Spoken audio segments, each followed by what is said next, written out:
Listen, before we get started, everyone, I just wanted to show you something that Theo and I have been working on. It is our latest social video. The lyrics came to me. I was on a long walk the other day, and after last week's singing exploits by Theo, there's only one person that was going to do it. So let me quickly send you this video. If you could all just take a quick look at it. This is our latest social. Oh, manager's Gary Rowett, he wears a baseball cap. His football is pragmatic and we're okay with that. We score goals with defenders and long throws in the box. We didn't go down with Luton, so up the box. Yeah, basically those lyrics to that song are my end of season review. So thanks for tuning in, everyone. See you all next season. Welcome back, Max. You've been away for a couple of weeks. Just saying, our last two episodes were our most listened to ever. But still nice to have you back anyway. What are you saying? What are you saying? Nothing at all. Thoughts on the song, Matt? Better than the Bobby Ford one? Oh, Bobby Ford.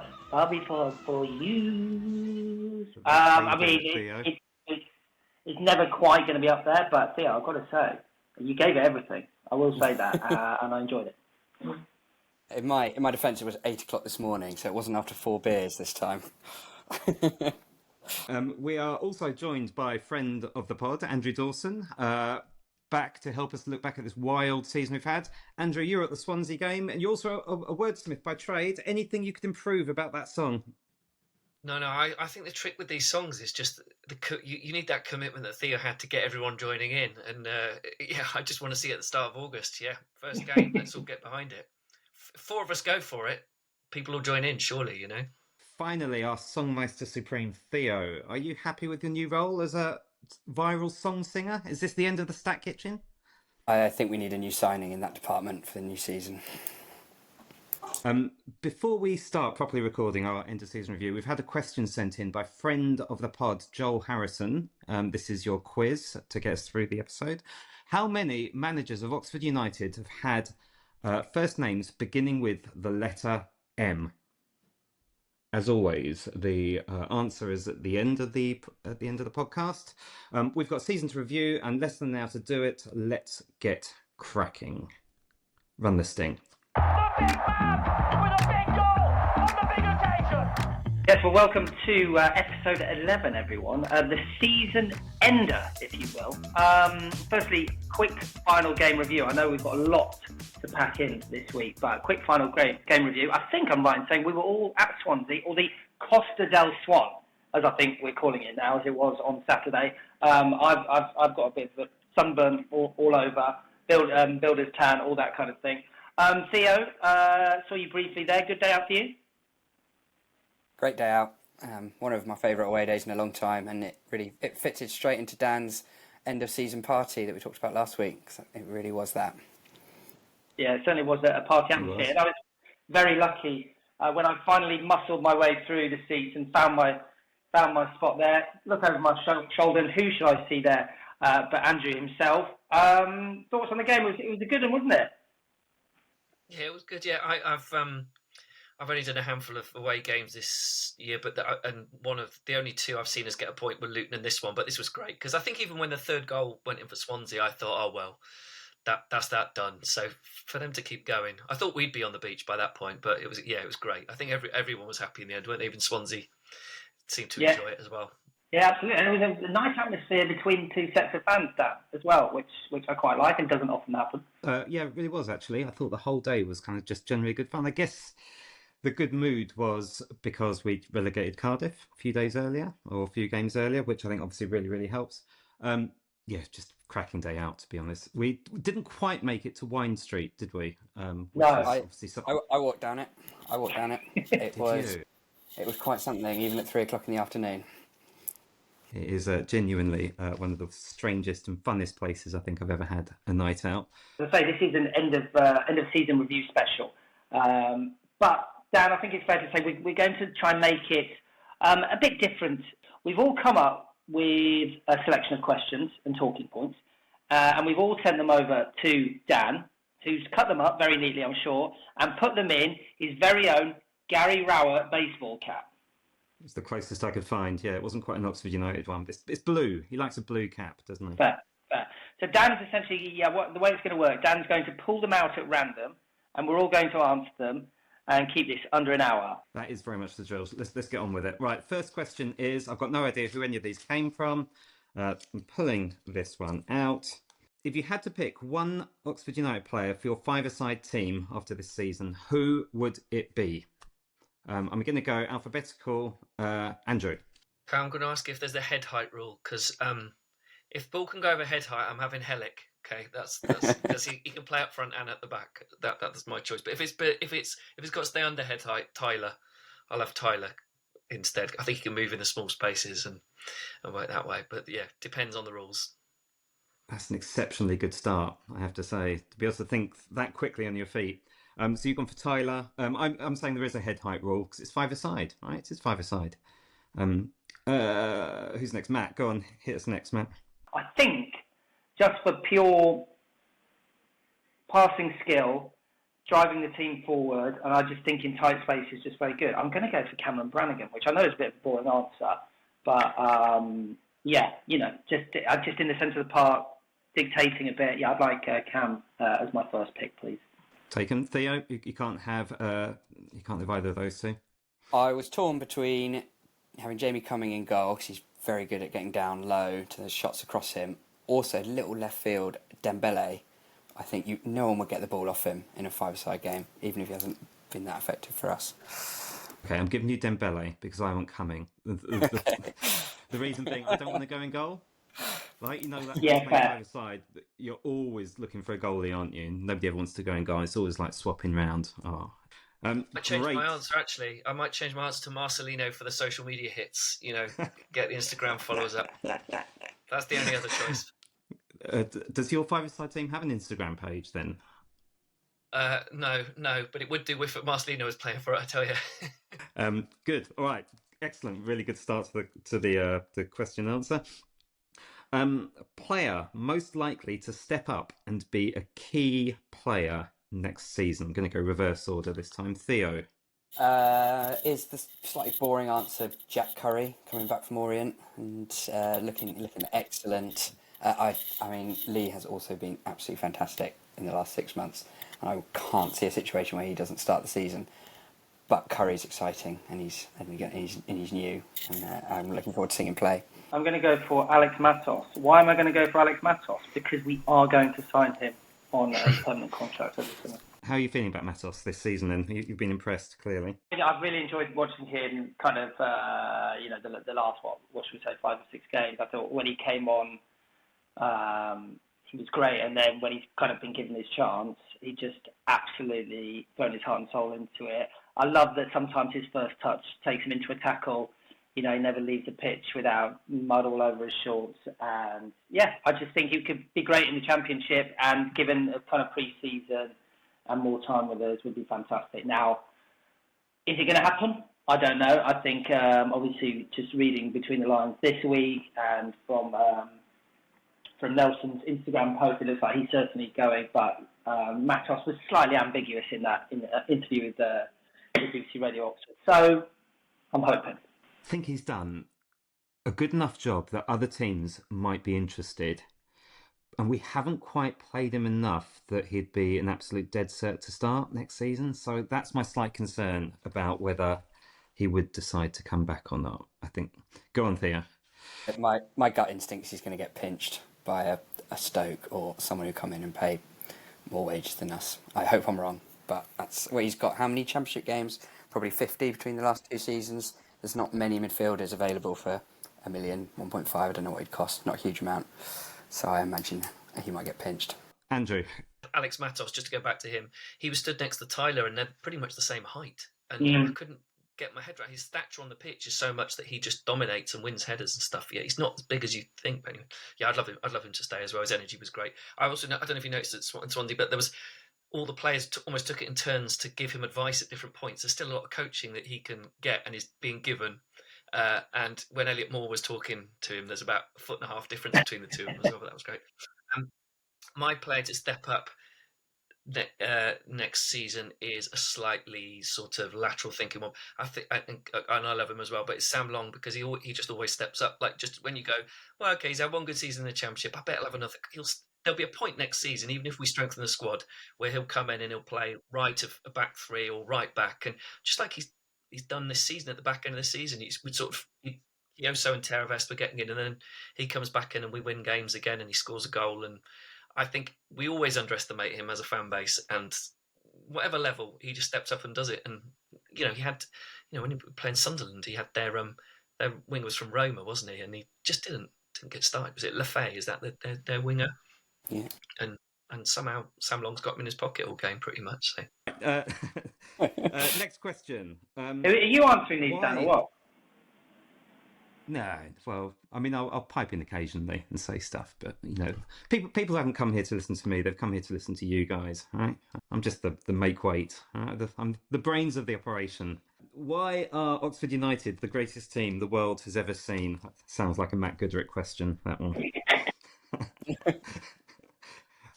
So, Matt, you can answer your own question first, then.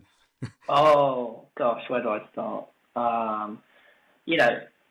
We used to be named after a suburb in Oxford called Headington, and then we became Oxford United, and just our ramshackle ground, and the fact that we went up through non-league up to the top division in football, and then we won the League Cup, which takes a lot of doing, and then we fell all the way back down, and now we're rising back up, and we've got a ground with only 3 stands, and just all these little things add up to just this wonderful beauty that is Oxford United. Theo, do you want to go next? I mean, they're the greatest club in the world because they're our club, and as Matt says, we have got quite a unique history, which all plays part of that. We've had all of the misery, we've had a lot of joy in the last 10 years, which we're very grateful for. But for me, it's the greatest club in the world because I get to hang out with all my mates when I go, see my dad, and have all these great memories with all of you lot. Tearing up That's here. why they're the greatest club. Well, that's what football is, isn't it? That's what football comes down to, isn't it? Those connections. Can't help it. Andrew? Well, it's probably a combination of both of those, which is that, whenever everyone sings by far the greatest team, I always think, we all think that, don't we, of our clubs, and it is about it's your club. I think the particular thing for Oxford has been if we're trying to find things that make us a little bit unique, there aren't many clubs that in anyone's lifetime I've seen them go from the top flight to non-league and back up again, and there are literally only a couple of clubs that have done. Us and Luton, is it? Maybe is that it? That actually dropped out the league, and I think certainly there's some life lessons you learn from that, isn't there, as well? I remember the Leyton Orient game of dropping out the league and thinking it couldn't get worse, and then you sort of realise, life goes on, and then another 4 crap years in the conference and stuff, but you sort of build up and you just realise it's not, it's just there are ups and downs and stuff. It teaches you a lot about life, about where your expectations are set. I think we're a lot happier in the Championship. You look at some of the teams we've played, because of where we've come from, we've had a much better season than the Stokes and the people where their expectations are much higher than ours. But I think it is because it's our club, isn't it? And going to Swansea and just in the concourse, just bumping into people from all different bits of my life, it's just really, really great. Away days, because everyone's been going this season as well. When you do go, you just bump into lots of people as well. I'm slightly concerned that Luton might be becoming a bit more interesting than us, because they are kind of bouncing up and down the league so much. We kind of mirrored each other for years and years, didn't we? Like, the League Cup, and then relegation out of the Football League, and then climbing back up. And they went a step further and got into the Premier League, and now they're dropping down like a stone again. I've always thought we are the most interesting team in the world to support. So even if we're not like the greatest team the world's ever seen, I've always thought we're probably the most interesting team the world has ever seen. I'm slightly concerned that Luton are outdoing us now. Maybe we could change the song to that, though, Dan. The most interesting team the world has ever seen. Very good, very good. Did you ask Theo if you're allowed to sing? That was approved. Definitely approved. Favourite goal of the season? Andrew, back to you first, please. Well, I'm going to pick a goal that you could probably guess from my previous answer, which is the winner at Sheffield Wednesday. Because no one saw it coming as well. No one saw it. And because we'd had the result against Sheffield United, which was like when I was on with you guys before, I was saying we needed a few unexpected results, and I thought QPR was the game that we could guarantee 3 points, and we did get an unexpected result finally against Sheffield United, and then I thought, okay, well, QPR 3 points and we're basically safe. And then we were awful against QPR, and you start to think, well, okay, maybe we're going to get sucked back properly into relegation again.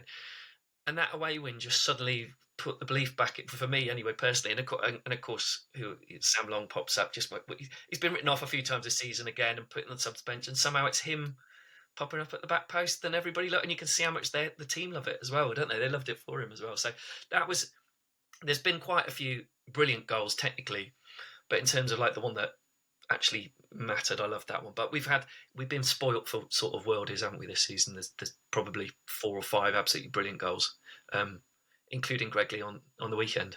I do love Gregley. Theo. I'm gonna avoid the obvious Cardiff one for now, and I'm gonna pick the two that I celebrated the hardest outside of that. I think that they are Nelson's first goal against Sunderland, because that's when I really believed we were staying up. Also Brannigan's goal on the first day of the season against Norwich, where Norwich were playing rubbish on the day, but at 1-0 with the players they had, I was still quite worried that we weren't going to get anything when we really deserved it that day. And when he swept the ball home, I think it was a long assist actually, that one as well, if I remember rightly. It just felt like we arrived. Felt like that was our game. We might just about belong in the Championship. Well, as this is the Sam Long Appreciation Pod, mine was a reserve game. No, I'm joking. So, I mean, we've had some cracking goals this season, haven't we? It was, Harris and Blackburn kind of led the way, and I wasn't there for that one. But 3 goals I've seen in the flesh today, this season, which I absolutely love. Procetta home to Plymouth. I think it was Plymouth, wasn't it? Cracking goal. Cam at home to Blackburn, that free kick. Amazing. But the one that I think is probably the best goal of the season, but also the one that I've celebrated the hardest because it was so rubbish, and I didn't see it coming. I thought it was just going to mean it was going to be really tough in the final 2 games. Was Cam away at Cardiff, which was just incredible, and I don't think I've celebrated a goal that hard this season, and it just so happens it was an absolute blinder as well. So. Probably a bit boring, but that is my goal of the season for many, many reasons. I think the best goal technically of the season was the Harris one, which is just one of the most phenomenal goals I think I've ever seen an Oxford player score. But I do agree with Matt, the most important, and it pains me to say, because we argued about this on our WhatsApp group, and I stubbornly stuck with Harris, but I do think the most important goal, and therefore the one that probably is my favourite, is the one away at Cardiff. Next one. Best away fans at the Castad. Well, I'll start if you want. I always find it quite difficult to acknowledge that away fans have been good. They always annoy me in the stadium. I'm annoyed if they're good. I think Sheffield Wednesday were really good this season. I might be wrong, but I think Sheffield Wednesday were pretty good, and kept singing. I thought I've done 4 or 5 away games. Leeds at their place were amazing in terms of home fans that we went up against. I've never been to, I don't think I've been to Ellen Road before, and them singing Marching On Together at the start, you thought, okay, yeah, we're going to lose. You could see the players sort of going, what's going on here? And but then Leeds were really quiet when they came to us, because it was really they had a really nervous time, didn't they? Only just got the 1-0 and the other results had gone against them. But yeah, I think Sheffield Wednesday sort of came and had a bit of a party, but then they won as well. I think you really only tell when they're losing, don't you? If how good a set of fans are if they keep singing then, which is what we did at Swansea. Like Andrew, I'm always annoyed when the away fans are good as well. It's just something that just gets me. And this one annoyed me even more. But I think Portsmouth are really good this season and loud, and just like when they're singing continuously through the match, and you feel like, oh, they're really good. This is really annoying me. So yeah, and particularly Portsmouth. They are always good fans. Oh. I think they handled the medical emergency. I think they were kind of waving at the ref and pointing in the direction as well. So they got it. I'm going to give a shout out to Plymouth, because they travel in amazing numbers. They make good noise, and it is so far away. And I've bumped into, because live in Bristol, I often see Plymouth fans as I'm travelling to Oxford games, and they're up at the absolute crack of dawn to get almost anywhere. I think they were pretty noisy at our place. Obviously, we beat them, which will subdue them slightly. But yeah, Plymouth for me.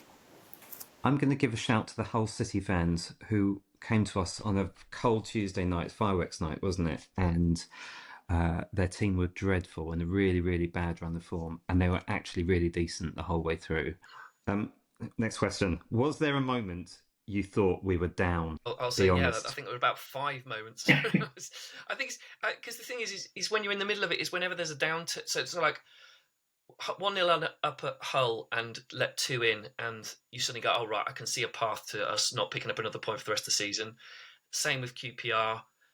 Even after Cardiff, there was a bit of, well, we're going to have to get something out of Sunderland now and Swansea, and those aren't guarantees. I mean, if we hadn't got those last 4 points are what kept us up. Really, it feels like we were comfortable, but we weren't that comfortable, really.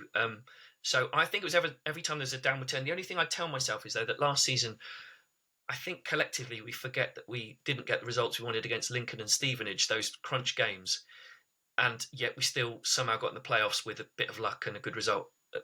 And you forget, like, after those games, I thought we were done for the playoffs, and you just realise, well, I'm just personally, I realise I haven't got the mentality to be a professional sportsman, because I would have given up a long time ago. But yeah, there was quite a few times, I think, for me. Yeah, I wonder, it'd be interesting to see if next season we have less of those moments where we think we're in trouble. Because when was the last time we experienced a relegation battle? And we're used to defeats or a run of defeats being end of season playoffs, are going to struggle to get playoffs, etc.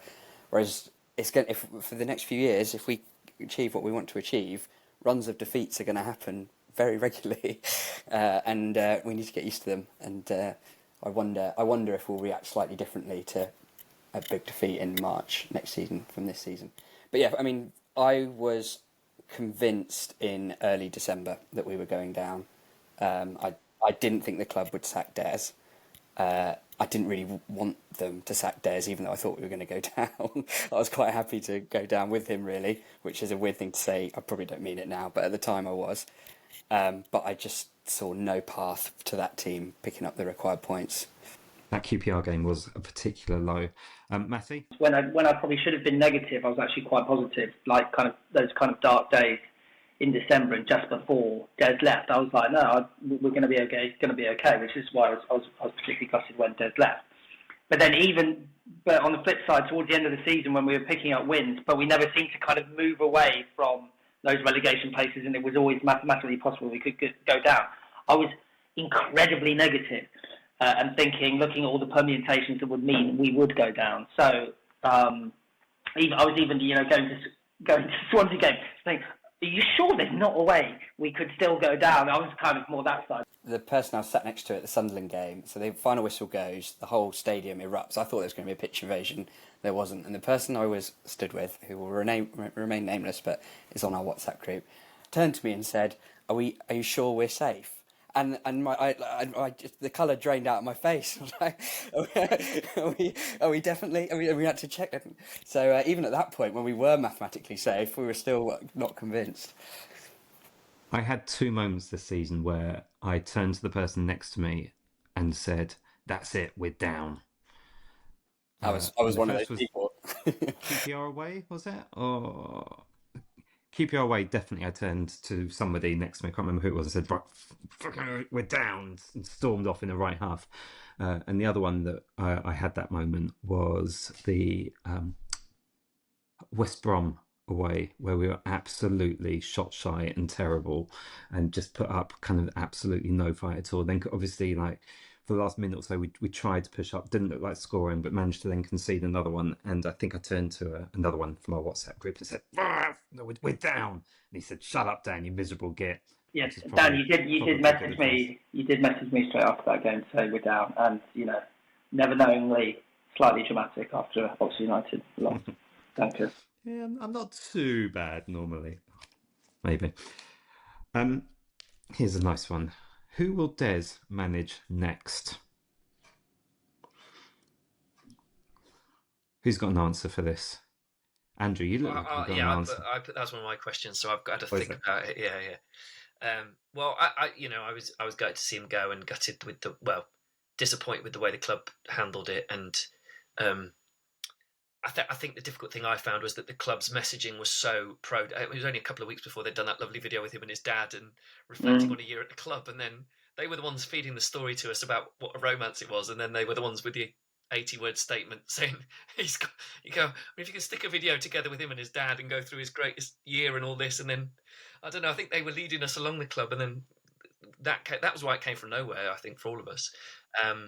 I'd love to see him do well. I'd love to see, I think probably if you like, the fairy tale, at some point you'd like him to come back and lead us in the Premier League or something. We've all come full circle, and I feel really sad if he only had a year managing his boyhood club. I sort of feel like I'd love him to maybe like Jim Smith, although we don't want it to end like Jim Smith's second version did.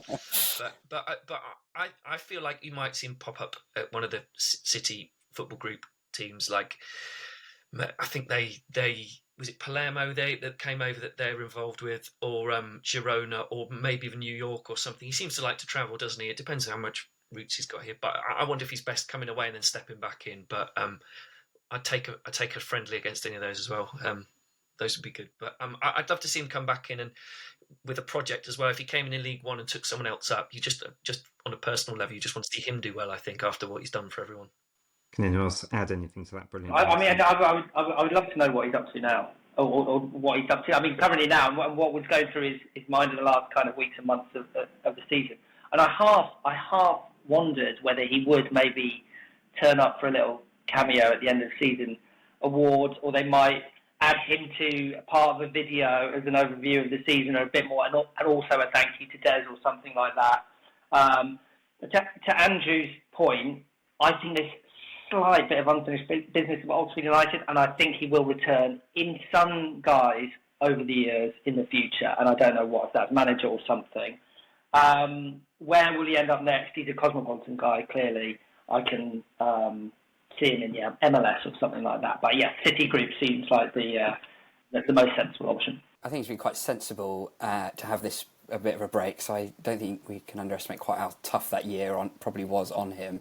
There's been, especially the first 6 months when we weren't doing particularly well, the pressure of being the local boy, and I do wonder if he will quite enjoy his next job with not being constantly talked about with the boy from Cowley references. I'm going to give a very pragmatic Gary Rowett style answer and say I can see quite a big club in League One, i.e. Huddersfield, who got a bit of cash. It'd be a nice project. They've pretty much got rid of their whole first team and they don't have a manager. I wonder if he might have half an eye on that one. I've got nothing to add to that. I think he'll probably end up at City Group somewhere. Good answers though, everyone. Which former player would you like to see return? Who sent this question in? Who wants to own up to this one? Was this an Andrew one? Are we allowed to? Does it have to be a currently playing player? So we can't just say, 60-year-old John Aldridge. Or... No, I think it's like, because whenever someone's released, Josh Ruffles has been released by Huddersfield. Ryan Ledson, it's been announced today, isn't it, that he's finishing at Preston, and we often talk about even seeing Callum O'Dowda the other week, who I thought was really good against us. But I thought he was Cardiff's best player. But whether we need another left back or left wing back, I don't know. But it's more interesting to see.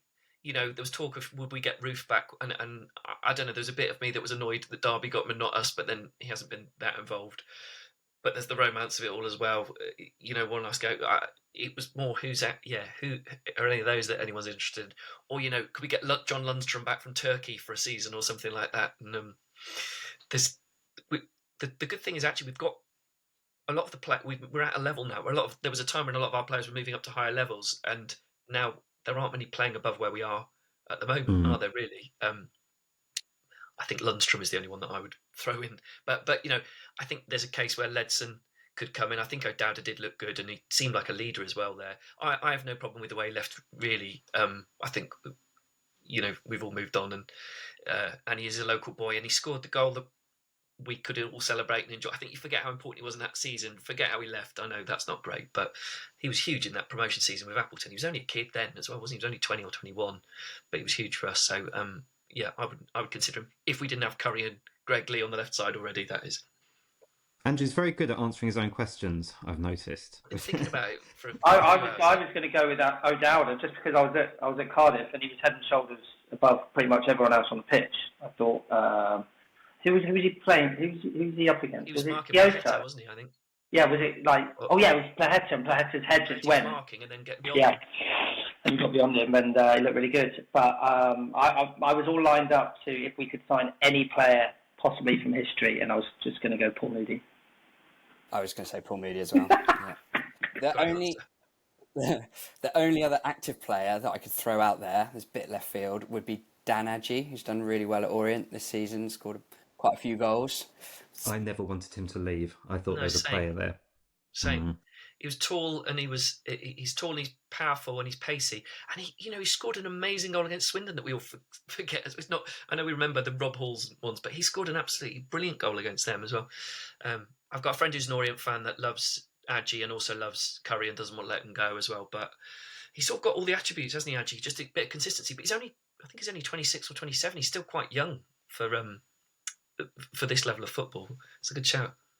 I hope we think about how young strikers develop when we think about how we're going to deal with Gatland Adonka this summer, because we've made the mistake with Matty Taylor in the past of just letting him go when he was young and a striker, and it went all the way to the Championship after leaving us. Dan Adji is a top-end League One striker, and I think it's way too early to rule out Adonka becoming a very good player. Was there a moment you thought we would be playoffs bound? Matt, I'm going to ask you this because you actually said it at the end of one of our podcasts. I did. Well, you said it in the middle of one of the podcasts, and I snuck it in as a little kind of... No, I did.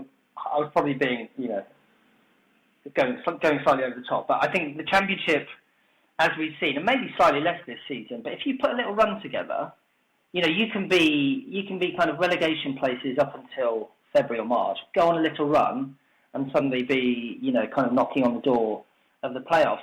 And I remember, looking at Blackburn's results, come in every week and go, oh, Blackburn have lost again. Blackburn have lost again. Oh, Blackburn have lost again. And they were still seventh. And I'm like, how did that happen?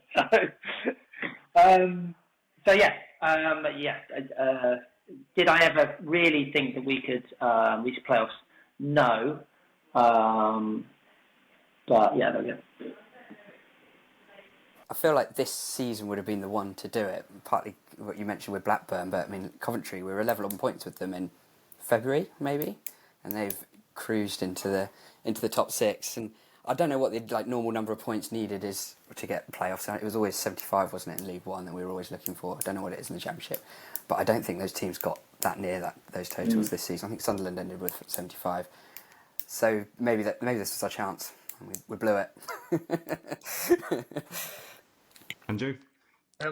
I think the closest, I never thought we'd make playoffs, but the closest was probably after, was our third game Preston. Was it? We had the Norwich win, then narrow defeat to Coventry with the back pass that we won't talk about.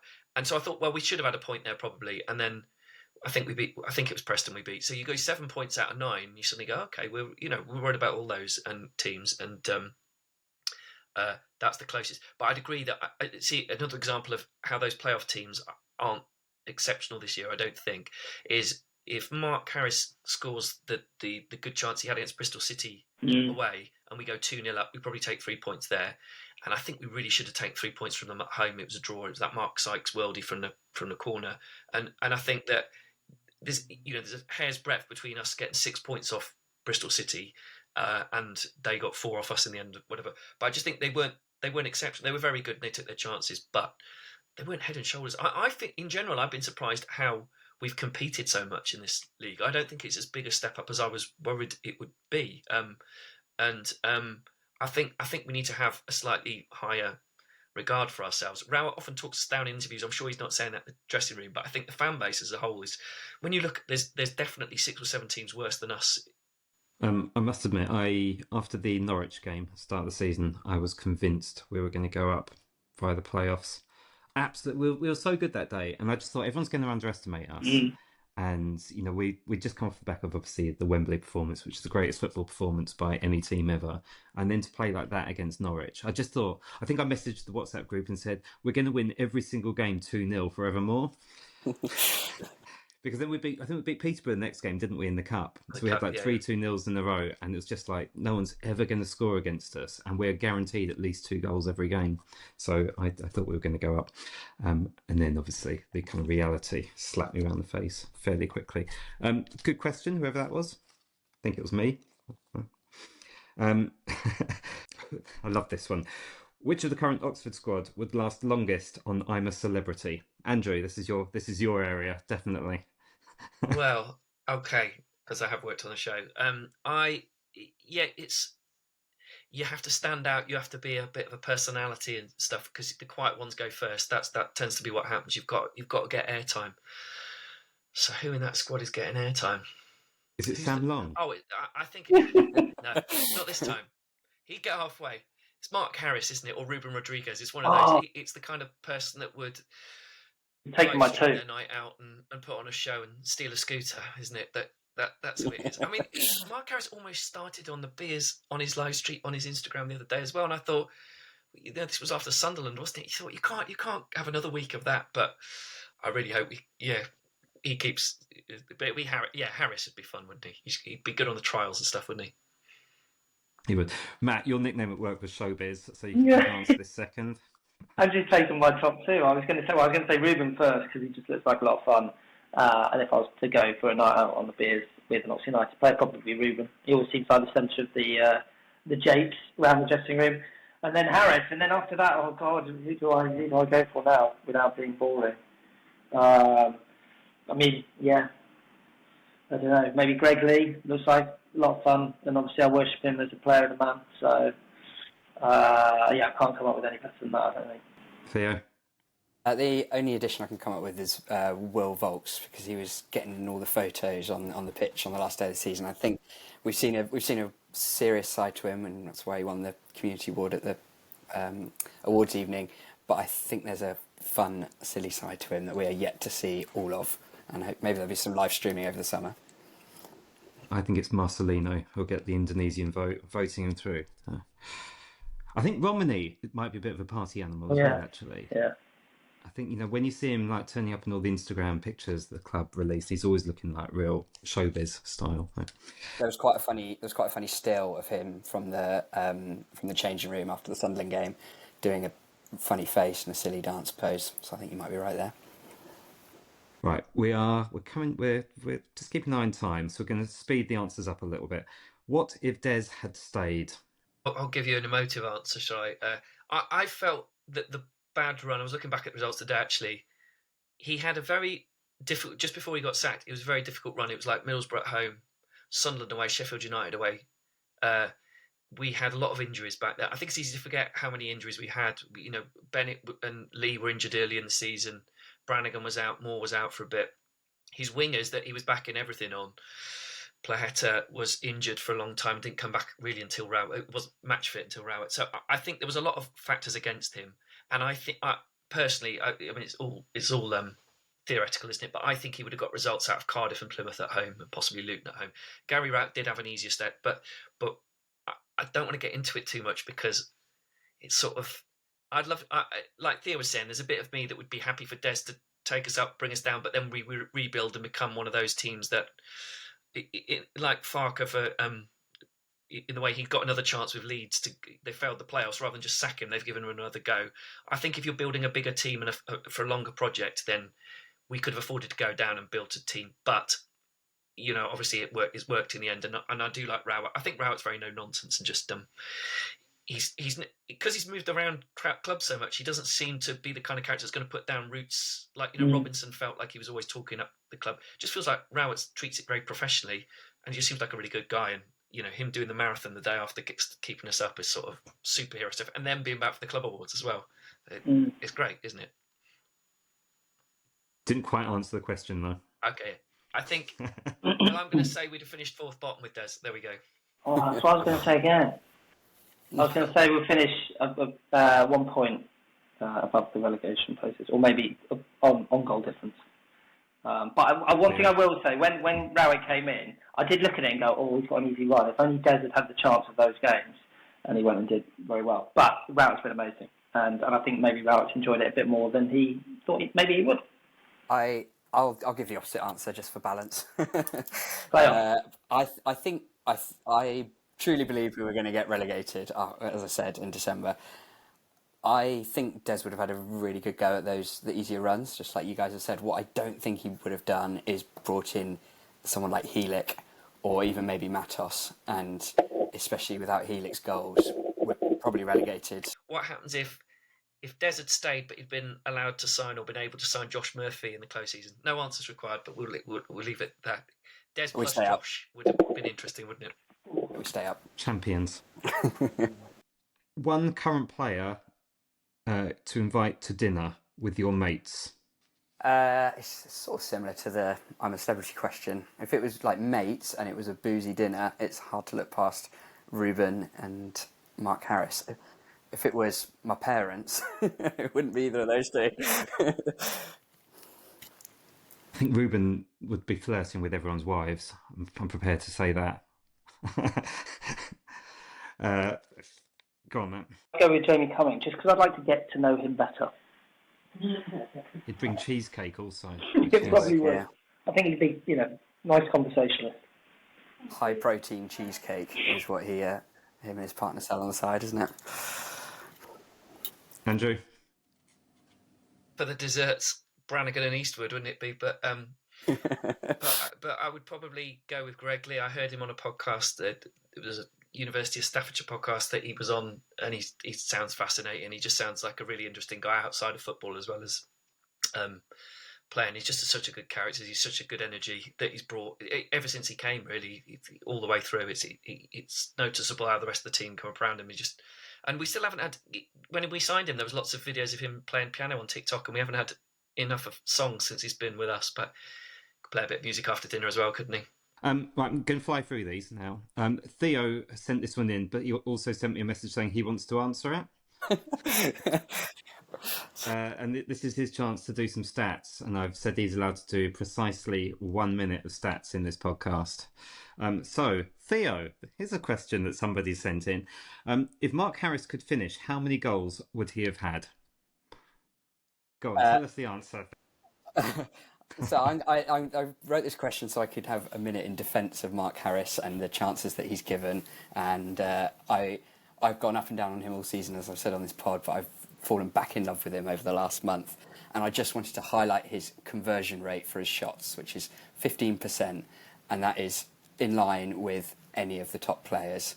And I think we need to... He's missed some big ones. Let's not avoid that. But I want to just give Mark Harris a bit more love. Don't know if this has ever been mentioned before, but Matt used to be a striker. Who did you play for, Matt? Was it Banbury? Top 3 goal scorers of all time or something? Top four. But you said in one of the podcasts he doesn't shoot enough, Harris. So, I mean, maybe that kind of goes against what Theo's saying, that he doesn't shoot enough. And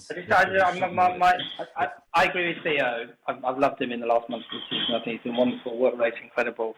My only thing with him is you have to buy a ticket to win the raffle, and he doesn't push himself forward enough to get in those goal scoring opportunities, or just spend the kind of afternoon like sniffing and hunting out a goal. He's incredible work rate and pressing down, but maybe a bit too much, and he should just be a bit more selfish. He's only had 39 shots all season, which is not... Have you got the stats in front of you there? Because I've just got them up here. In January to see that said that Dane Scarlett was like the highest goals to shots ratio in the championship. He something like 1 in 3 he scored, which sort of insane. Yeah, that was definitely the case. And his goals per 90 was our highest by quite a long way. But again, I think he struggled to impress just because he wasn't given that many chances. The ones he did something. I really love the way Hellick play. If you watch Hellick on a dead ball situation, he just buzzes around the box like a striker, doesn't he? He's got that instinct to put himself about, and that's where he's got his goals from, I guess, as well. I think he'll be our top scorer next season with 20. He got nine last year, I believe, for Huddersfield in the Championship. In a team that went down. Right, I've got 4 questions left. I'll take them out. They're all kind of looking ahead type questions. So I'm trying to get these in the right order. Right, let's go with this one first. You can wave a realistic magic wand and make watching Oxford better next season. What do? You've got to be realistic. You can't say, I'm going to build a new stadium before the summer, for instance. It's got to be a realistic thing that you could do to make watching Oxford better next season. Go on. I want them to put on shuttle buses from my favourite pubs in Oxford to the ground that will get me there at 10 to 3, so I can actually have a nice beer in a nice pub before going to the Kassam. Excellent choice. I'd like a bit more life around the stadium before a game. I know they've tried with like family fun days and all this kind of thing, but I don't know, something a bit more entertaining and Just be nice to be able to meet you guys before a game, wouldn't it? And like, have a beer and stand around and have a chat and and not have to play Super Bowl. enjoy it. I'd say more 3 p.m. Saturday kickoffs. That's one thing I haven't enjoyed as much of the early kickoffs. And I know people who's, my kids play football and stuff, and it's harder to get 12:30s. It's a bit of a nightmare. And I think it's better for the community and the kids that want to come and watch and stuff that they're proper 3 o'clock kickoffs. But it has been nice to be able to watch away games on the TV though as well when it's not 3 p.m. on Saturdays. So maybe all home games at 3 o'clock on Saturday. All away games 12:30s on Saturday. That's great. I think I'm going to combine these two. Where should Oxford strengthen next summer?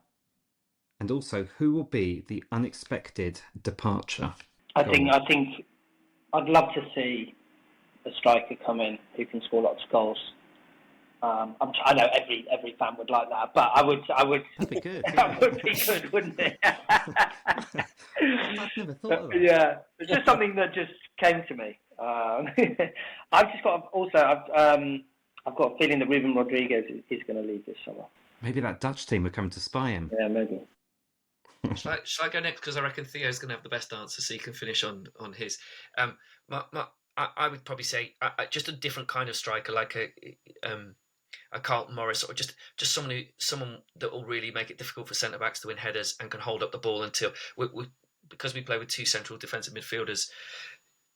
We sometimes struggle to get numbers forward quickly, and you sort of need someone that can hold it up. And just as I think Harris has a role to play, and hopefully Bradshaw, when fit, has a role to play. But I'd like to just see a bit of a big bastard that can put some elbows in and hold it up. It's sort of a key for more, but I don't know if he's the one. And surprise departure.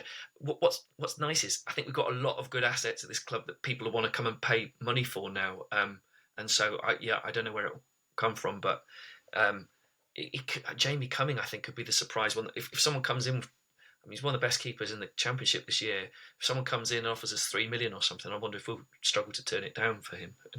Theo?